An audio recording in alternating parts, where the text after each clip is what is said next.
Salut les gars, aujourd'hui une nouvelle vidéo. Donc dans cette vidéo je vais vous présenter un peu ma trotte. J'ai changé des pièces il y a quelques temps et je vous l'ai pas encore présentée, donc là je vais vous la présenter. Il y a beaucoup de personnes qui me demandent ce que c'est mes pièces ou quoi. Donc là je vais vous faire une vidéo entière là-dessus. Voilà, je vais tout vous expliquer où j'ai acheté les pièces, tout ça. Donc avant ça je voulais juste vous parler du guide gratuit que je vous avais déjà parlé. Donc c'est un guide donc, pour les débutants en trotte et en skate. Qui explique en gros tout ce qu'il faut savoir pour débuter. Donc en gros comment choisir ses pièces, la préparation, une session, ce qu'il faut avoir dans son sac, enfin tout, vraiment tout ce qu'il faut savoir c'est dedans. Donc voilà, c'est gratuit, vous allez juste aller sur le site internet, vous descendez un petit peu et au bout d'un moment vous allez voir un formulaire. Voilà, donc vous mettez votre adresse mail, votre nom, votre prénom et vous le recevrez donc sur votre boîte mail. Donc pour tous ceux qui me demandent qu'il faut choisir comme pièce, etc. Tout est expliqué dedans, donc je vous incite à y aller. Donc c'est parti, je vais commencer par la présentation de ma trotte. Donc voilà la bestiole. Donc déjà je vais commencer par le haut, donc c'est des poignées éthiques en mousse. Voilà, c'est super bien. Au début j'avais des poignées en caoutchouc comme la plupart des gens ont. Et je voulais tester en mousse ce que ça donnait. Et en fait pour l'été c'est super bien parce que souvent, moi je transpire des mains en tout cas. Et avec des poignées en caoutchouc c'est assez chiant, enfin on va dire que ça glisse et c'est pas hyper pratique l'été. Et en plus de ça, ça amortit un peu plus que le caoutchouc, donc c'est cool. Le seul inconvénient c'est que ça se casse rapidement et c'est fragile. Là par exemple on peut voir, ici j'ai déjà un petit accroc. Donc voilà, c'est pour ça que j'ai mis du scotch sur les côtés pour pas que ça se déchire sur les côtés des poignets.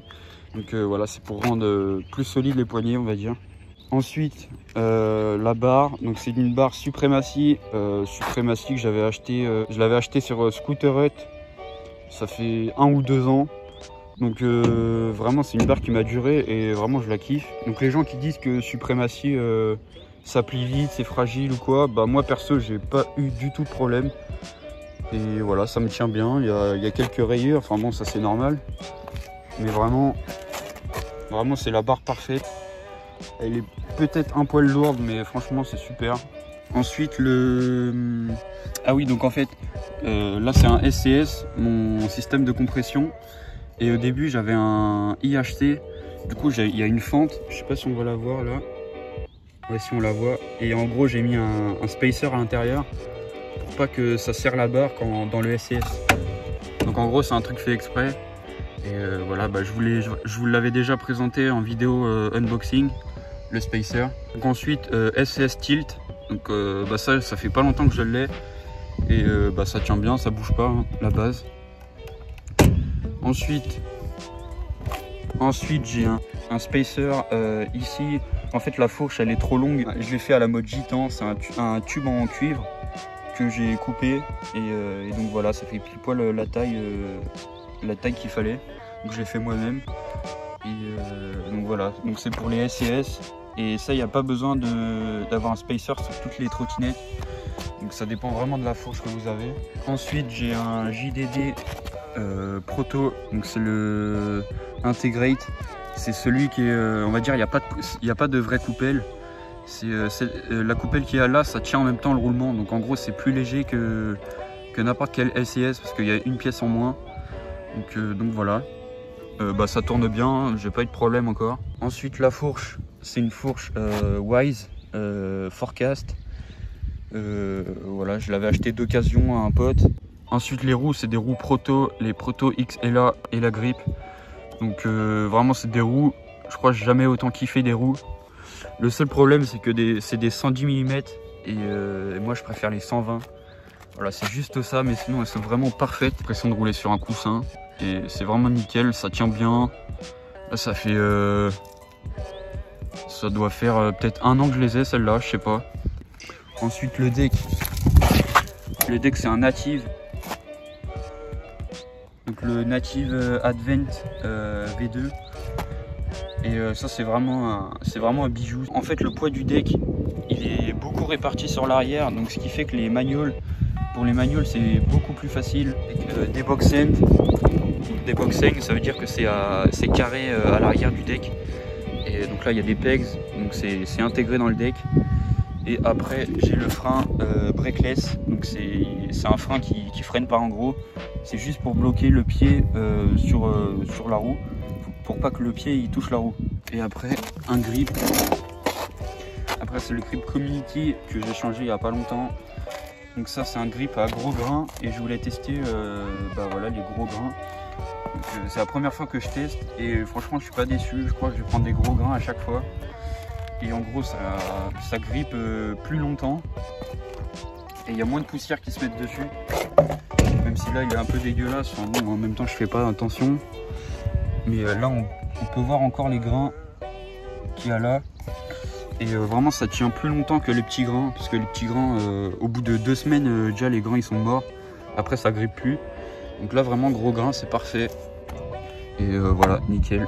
Donc pour ce qui est du prix, donc les deux roues c'est 100 € à peu près. Je les avais achetées sur CDK. Le Native je l'avais acheté sur Dissidence à 180 je crois, ou 150 je sais plus exactement. Je crois que je l'avais payé en promo en plus. Ensuite le JDD Proto c'est 30 €.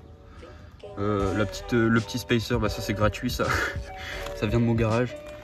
Le SES Tilt je crois que c'est 60 € ou 70. La barre 75 et les poignets 5 €. Donc voilà, ça fait une trotte à environ 600 €. Donc ça paraît cher comme ça, mais j'ai pas acheté tout d'un coup. Et puis voilà, pour une trottinette de street c'est ce qu'il faut quoi. Enfin on va dire que c'est pas hyper cher pour une trottinette. Donc voilà, donc en fait 600 € c'est le prix que je l'ai acheté neuf.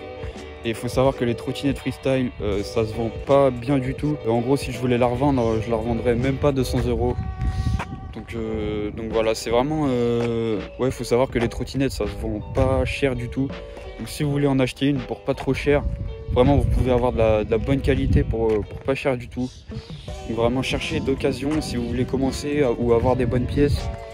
Faut juste faire attention qu'il n'y ait pas de fissures. Faut regarder au niveau des soudures. Au niveau du guidon, faut regarder plus ici, on va dire au niveau de la soudure ici, et en bas au niveau de la fente. Alors moi j'ai pas de fente, enfin si j'ai une fente, mais on va dire qu'elle sert à rien. Pour le deck, faut regarder au niveau des soudures ici, et à l'arrière au niveau des roues s'il n'y a pas de fissures. Les roues, faut regarder si elles sont bien, mais en général elles sont bien. Enfin, si c'est pas bien, vous le voyez direct. Les fourches, faut regarder à peu près ici quand c'est démonté pour voir s'il n'y a pas de fissure, mais en général sur les fourches il n'y a pas de fissure, ça casse direct. Donc voilà pour ma trotte. Je pense que de toute façon vous la connaissiez déjà avant, mais je vous l'ai présentée. Il y en a beaucoup qui me demandent les pièces que j'ai, donc voilà, comme ça vous savez. Donc c'est une trottinette qui est assez street on va dire, même si je suis un peu polyvalent, enfin j'essaye de faire les deux. Donc voilà, c'est une trottinette plus street, assez lourde. C'est vrai que c'est pas les pièces les plus légères, mais c'est, on va dire, je pense, les pièces les plus solides. Donc j'espère que vous aurez aimé cette vidéo. Dites-moi en commentaire si vous aimez bien mon setup, puis dites ce que vous avez comme setup, et voilà, comme ça je regarderai, peut-être que ça me donnerait des idées pour des pièces pour plus tard. Donc j'espère que vous aurez aimé cette vidéo. Partagez, commentez, likez, tout ça, et je vous dis à la prochaine dans une prochaine vidéo.